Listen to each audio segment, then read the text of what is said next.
Godzilla vs. Gigan hadn't exactly been a popular movie, but the new monster Gigan was, so Tomoyuki Tanaka decided to put him in the next Godzilla movie. In fact, some people will even say Godzilla vs. Megalon is the direct sequel to Godzilla vs. Gigan. But anyway, the point was another Godzilla movie was going to be made, and the goal was to make it as appealing to kids as possible. And boy, how obvious it is. This is the making of probably the campiest Godzilla movie of all time. Let's dive into my review of 1973's Godzilla vs. Megalon. At this point in time, most kaiju media had been put on hold mainly because it just cost too much money. Two perfect examples of this are Daiei's Gamera series and Toho's Ultraman series. Toho's Godzilla series was one of the few still standing. I'm still standing! Why am I telling you this? Because this means that the next Godzilla movie had to have a lower budget. Since the So Shingeki Goji suit was 5 years old now and already starting to fall apart, another Godzilla suit was gonna be made, this one called Meguro Goji. Hiro Nakajima also needed to be replaced after finally retiring from playing the Big G. For this movie, Jun Fukuda was brought back to direct.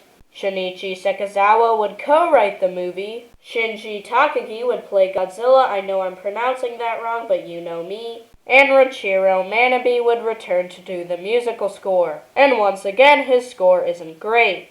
In fact, sometimes it sounds like something more out of a Charlie Brown movie. The movie starts with us seeing underground nuclear testing affecting Monster Island.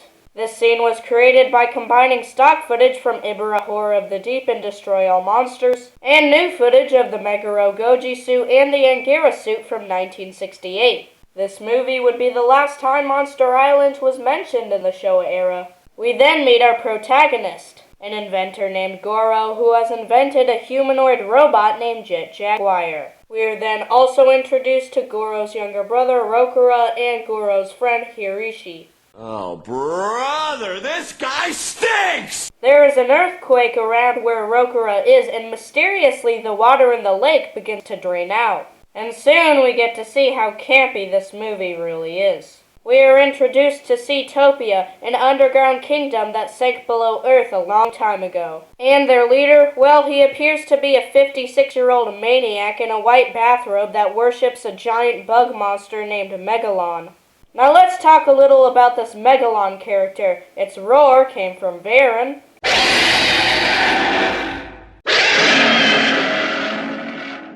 And the idea of Megalon had existed since 1969. Megalon was originally supposed to be an All Monsters attack, but would eventually be replaced by Gabara. The Seatopian commander summons Megalon to go destroy the humans because no one in the Showa era likes them. At this point, you can really start to tell that they're running out of ideas. Megalon then starts to make his way to the surface world, ready to destroy all humans. But of course, for some odd reason, the Seatopians need an army of Jet Jaguars. Still not sure why that is. After the Seatopians steal Jet Jaguar, they hire 2 truck drivers to dump Rokuro and Goro in a lake. But things don't quite go as the Seatopians planned. After Megalon loses his control, he just starts going all over the place. The wire work in this scene is pathetic. I mean, I get that it was during the day, but come on, look at that.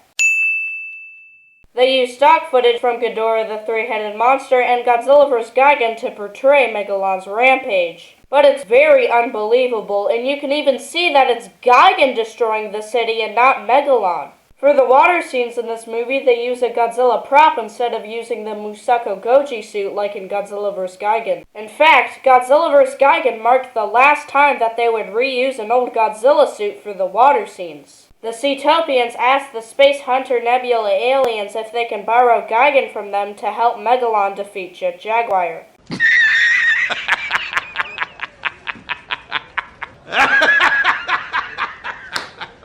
And for the first part of the fight, it is so funny just to see Jet Jaguar get screwed by Gigan and Megalon. Personally, I'm not a fan of Jet Jaguar. In fact, I find him really annoying, so it was just really satisfying to see him get beat up like that. And then Godzilla arrives, here to save Jet Jaguar. Remember when I said they reused that awful music from Godzilla vs. Hedorah? Well, I wasn't joking.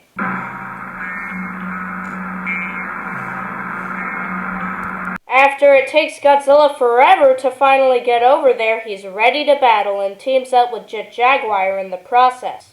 I feel like they went too far with making the monsters look kid-friendly in this movie. You got Godzilla, who almost starts to resemble a pig with his snout. And don't get me wrong, Gigan's a really cool monster, but this movie just made him look really weird and goofy.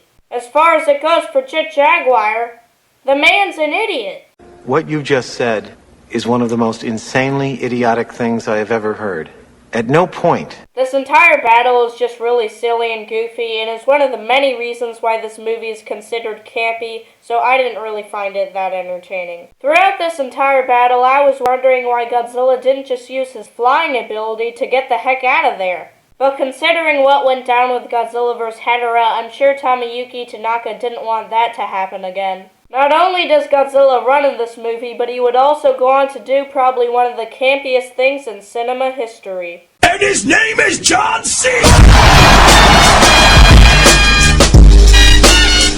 The music that plays here is so incredibly fitting and just amazing. Richiro Manabe deserves a pat on the back. Godzilla vs. Megalon would release on March 17, 1973, and would go on to get some pretty disappointing reviews from critics. Jet Jaguar wouldn't be that popular either, and in my opinion, he's just another one of the many rip-offs of Ultraman.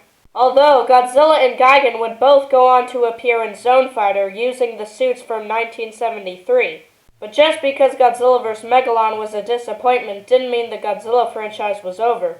So Tomoyuki Tanaka soon started thinking what would be the next Godzilla movie. Stay tuned for my review of 1974's Godzilla vs. Mechagodzilla. And his name is John C.